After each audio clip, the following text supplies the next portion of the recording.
एक अतिशय अंगाचा थरकाप उडवणारी घटना समोर आली आहे। रात्री लोक झोपी गेली होती, ओरडण्याचाही वेळ मिळाला नाही। तेवढ्यात एका क्षणात होत्याचं नव्हतं होऊन गेलं।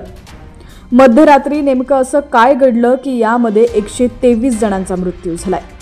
बातमी पूर्ण पाहूया त्याआधी तुम्ही HPN मराठी न्यूज चॅनल पहिल्यांदाच पाहत असाल आणि अजूनही चॅनलला सबस्क्राइब केलं नसेल तर नक्की सबस्क्राइब करा आणि बेल आयकॉनवर क्लिक करून नोटिफिकेशन्स मिळवा, जेणेकरून आमचे अपडेट्स लवकरात लवकर तुमच्यापर्यंत पोहोचतील।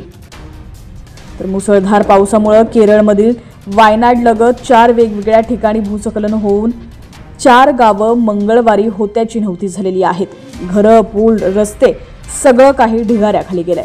आतापर्यंत 123 जणांचे मृतदेह हाती लागले असून 116 जणांवरती रुग्णालयात उपचार सुरू आहेत। या जलप्रकोपात 400 वर लोक बेपत्ता असून अडकलेल्यांना वाचवण्यासह मृतदेहांचा शोध सुरूच आहे।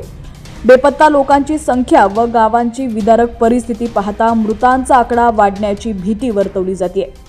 NDRF आणि SDRF पथकं बचाव कार्यात गुंतलेली आहेत। संततधार पाऊस हा बचाव कार्यातील मोठा अडथळा ठरत आहे। हवाई दलाची 2 हेलिकॉप्टर्स ही बचाव कार्यासाठी पाठवण्यात आली आहेत। मात्र पावसामुळे दोन्ही हेलिकॉप्टर्सना कोझिकोडला परतावं लागलं। कन्नूरमधील 225 लष्करी जवान वायनाडला दाखल झालेले आहेत। वैद्यकीय पथकाचाही त्यात समावेश आहे। मुंडकाई या 65 घरांच्या गावाला भूस्खलनाचा सर्वाधिक फटका बसलाय। NDRFचे पथक पायी चालत या गावापर्यंत गेलेले आहेत आणि सुमारे 250 लोक त्या ठिकाणी अडकलेली आहेत। अनेक घरं देखील वाहून गेलेली आहेत। लगतच्या चहाच्या मळ्यातील 35 कामगार देखील बेपत्ता झालेले आहेत। 34 मृतदेहांची ओळख पटली असून 18 मृतदेह नातेवाईकांच्या स्वाधीन करण्यात आलेली आहेत, असं मुख्यमंत्री पिनराई विजयन यांनी सांगितलेलं आहे।